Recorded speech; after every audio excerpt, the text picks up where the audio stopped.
Peace and What's going blessings, family. Thank you for tuning in to another episode of Taye Speaks. Today we got a very special guest in the house, author, doctor. You know, he does a lot of things. He's going to discuss finances in the Black community.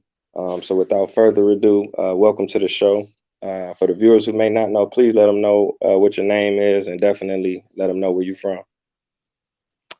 Greetings. It's a pleasure to be here. My name is Jared Ball. I'm a professor of Africana and Media Studies at Morgan State University. Uh, Host a website and show called I Mix What I Like, imixwhatilike.org, with Black Power Media at blackpowermedia.org. And I'm the author of The Myth and Propaganda of Black Buying Power. It's a pleasure to be here. Oh yeah, likewise. It's definitely an honor. So we get right into it. Okay, so my first question would be, what is Black Power, and from your perspective? Oh, well, Black Power, from my perspective, starts with Black community control over the institutions that govern those communities economically, socially, politically. Ultimately, it means what it means for the All African People's Revolutionary Party. That is a unified Africa, United States of Africa under scientific socialism, and with a diaspora that benefits greatly from that sort and level of unity. So, but that's my shortest answer, I guess. Right, right. No, that's cool. That's cool. Okay, now my next question. Now, what is buying power for the viewers who may not know? Well, there's the reality and there's the myth. The myth says buying power is the $1 or more trillion that Black people have and could use differently to change our collective inequality. What it really is just an assessment of how much any community has to spend on the goods they do not own and that are marketed to them. And we've been intentionally confused for a long time on that issue. Okay, okay. So that goes into my next question. Would you be able to tell the viewers a little bit about your book, The Myth and Propaganda of Black Buying Power? Sure. The short of it is just a summary of about 10 years or more of work of mine on trying to discover the origins and the impact and purpose of the concept. And so the book just traces some of the history as to where buying power as a concept originates, and then how it's been used primarily by a collaboration between a Black business and media class and the broader white corporate state structure to convince Black people to move away from political activism and organizing and towards Black capitalism as a method to respond to inequality. And so the book is just an attempt, and I think does well to prove that buying power as a concept has been intentionally reframed and rebranded and used as a weapon against Black people in ways unlike any other community. And that the real situation facing Black people is a lack of political power, which, going back to your previous question, is what about Black power is what real revolutionaries and you know thoughtful people want, is to be, as Dr. John Henrik Clarke used to say, responsible handlers of power. So that's what the book is trying to do. Okay, okay. Thank you for breaking that down.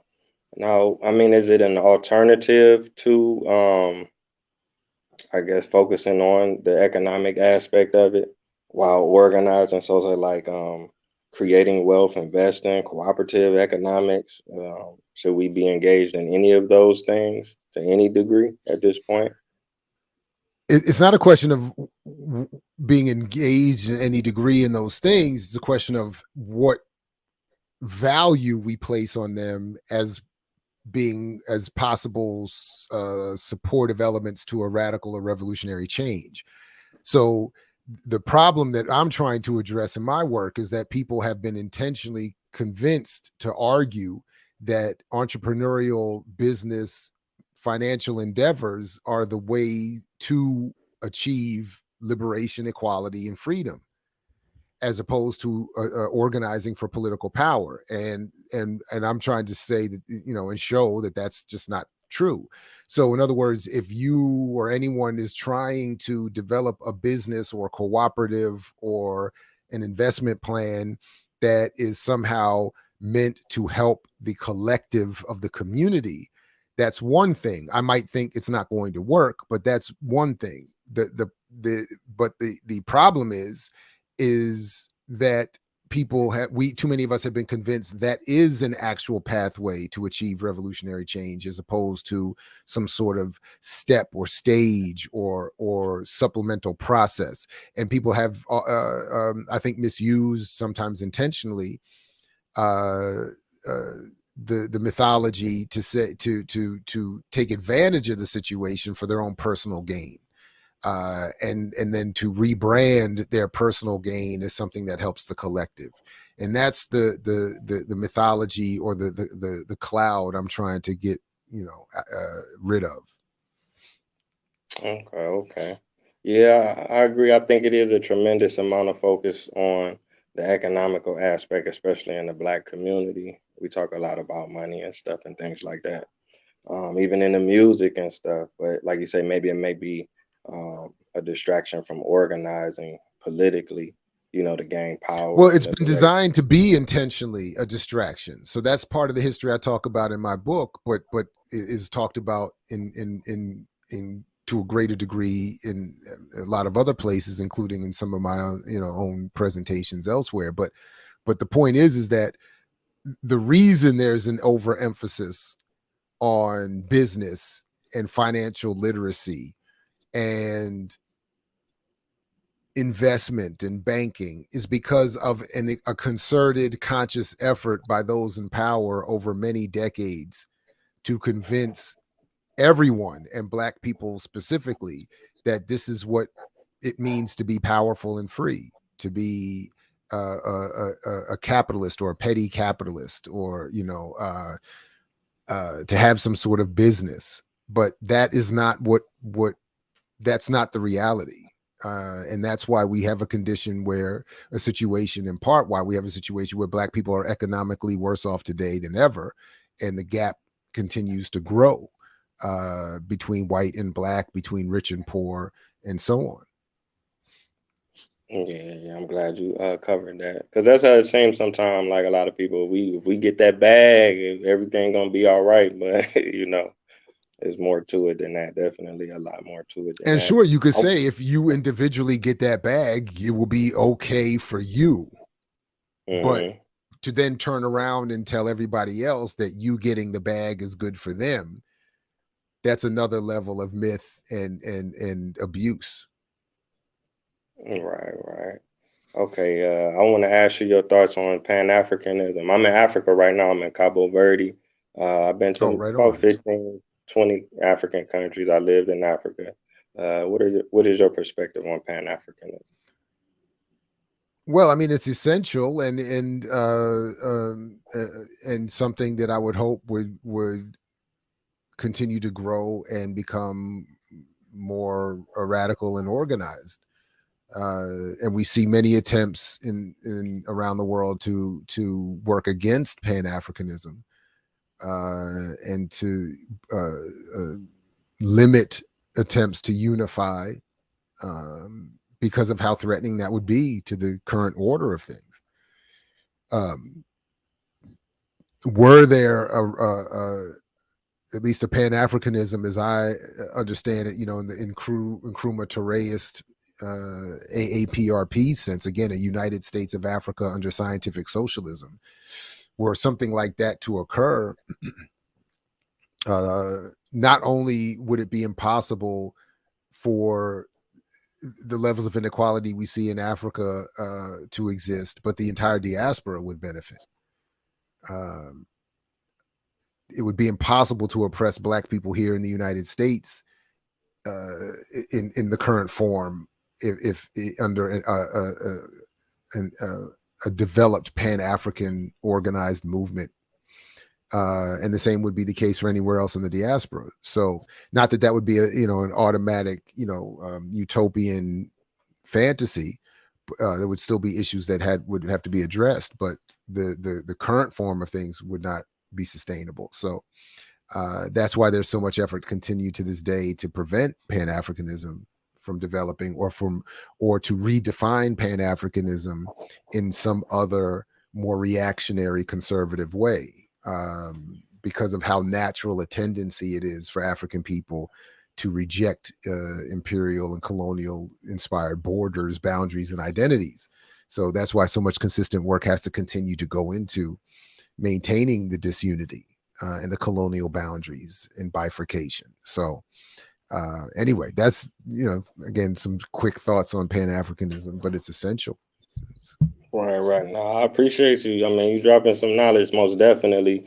I mean, sometimes it seems overwhelming. As myself, I consider Pan Africanism, Pan Africanist, but so like in America, a lot of times you hear people they really don't even want to associate themselves with Africa. You hear it all the time. I'm not from Africa. I'm from here, or we from over there, or we from anywhere but Africa. You know what I'm saying? Especially in the United States, and then sometimes you go into the Caribbean or South America, you may hear people, not all people, but you do hear some people, they don't even want to associate themselves with being black sometimes. So it's kind of like, you know, we got such a long way to go, but people don't Yeah, I see mean, the strength in that. no, sorry, and again, the people who are teaching us about each other are often the same. They're often coming out of the same colonial matrix, so to speak, and that's why we have a situation where they are the mediators. So many continental Africans are learning about Africans in America from the same colonial experience that has taught them about themselves. So, of course, this kind of disunity is going to be encouraged and often occur, and that's why we have to have a more organized and sustained response to defend Pan-Africanism as a concept, and to organize and build around it.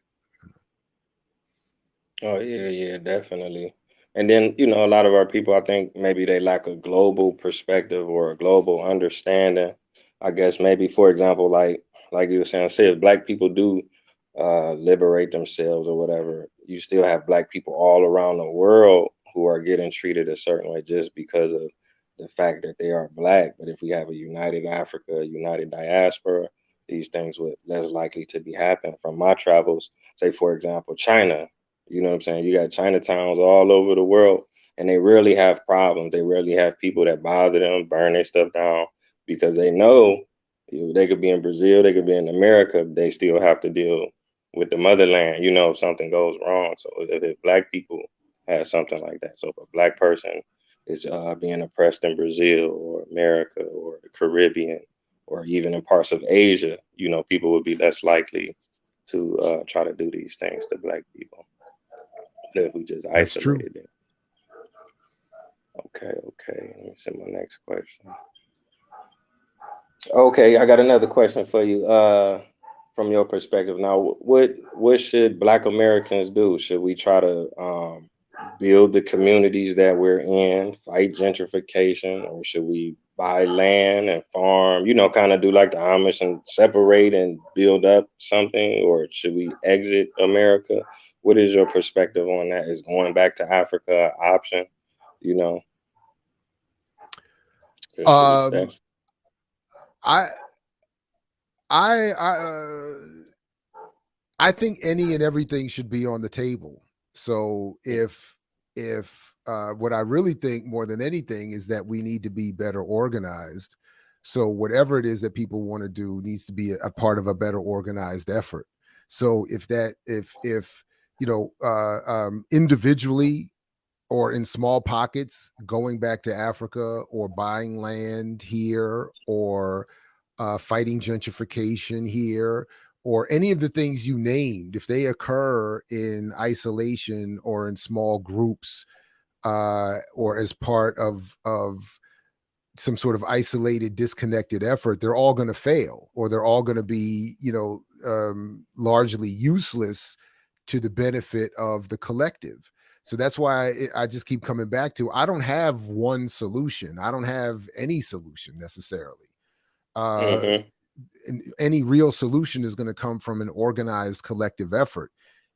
Everything else is just going to be ineffective or largely inconsequential or limited or show, so or benefiting of just one person.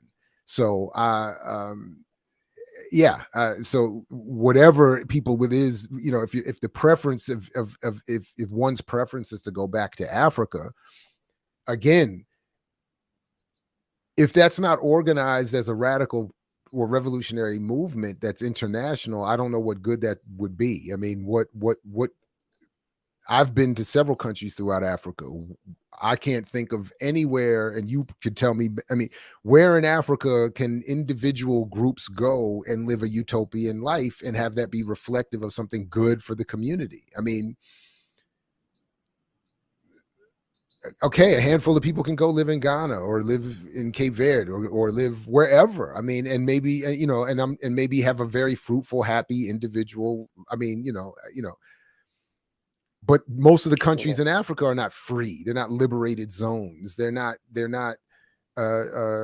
are themselves neo-colonial sources of extraction. So that's why, Nkrumah has, anyone has ever said, I can't just get free here. We all have to get. So I don't know anything that we would want to do. I mean, I could fight gentrification here, and I do. I support gentrification, fighting gentrification, but to the extent that it's not part of a broader, larger, more organized, radical movement, it doesn't work, and that's why we see people being gentrified out of everywhere.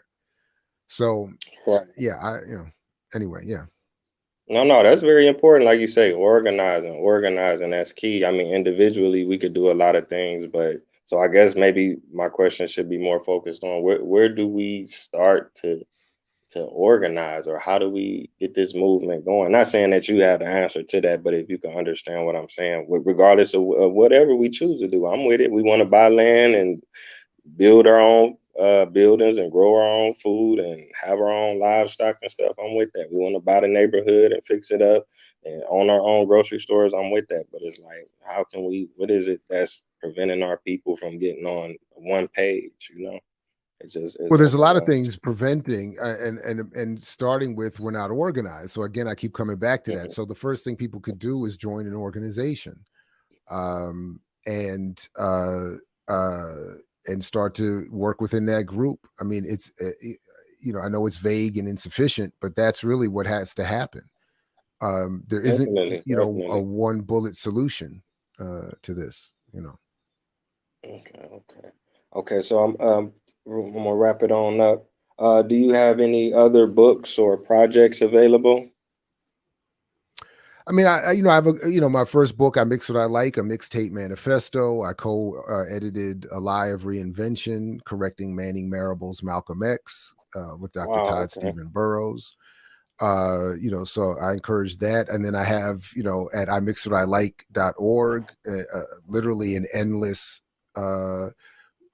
digital warehouse and catalog of Africana and radical thought, interviews, radio, video, uh, and more. And then, so I would invite people to check that out, and then to also, again, to check us out at Black Power Media, the new and growing collective that we have that's attempting to do the kind of work you're doing here. So yeah, and I appreciate you inviting me. It's been a Oh pleasure. yeah, definitely, definitely. It's an honor. Okay, this is a question I asked all my guests. You touched on it for the most part, but I wanted to ask you how do you feel being a black man in American society today? How do I feel? I Yeah. feel as I feel like the struggles of uh, I feel like the black political historical struggle is suffering a level of rebranding and deformation uh, that may be unparalleled in human history. So I Yep. feel at the one point, that the discussion of the lived reality of Black people in this country is as fraudulent today as it's ever been, and it's a little bit concerning. Um, but yeah, I guess that would be that's my initial reaction to that question. Oh So yeah, that's yeah. I how I appreciate feel. that. Yeah. Okay, okay. All right, all right. Thank you everybody for tuning in. This has been another episode of Taye Speaks. Until next time, family. Peace.